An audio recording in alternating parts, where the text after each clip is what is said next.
10,000 में हमने gaming PC ready किया है। तो भाई सबसे पहले इसका केस देखा, बहुत ही कम बजट में बहुत प्यारा केस हमने लगाया। थंडर का फिनिक्स मॉडल है इसका, विदाउट फैन ये 7,500 का मिल जाता है। और उसके अंदर 3 फैन जो हमने अलग से लगाए हैं।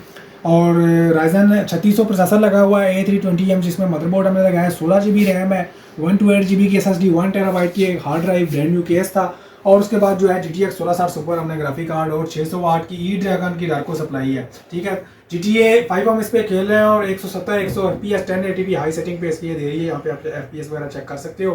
तो पांडा गेमिंग स्टोर रावलपिंडी में हमारी शॉप है। हमारा व्हाट्सएप नंबर नीचे डिस्क्रिप्शन में मिल जाएगा। तो मिलते हैं किसी नेक्स्ट वीडियो में।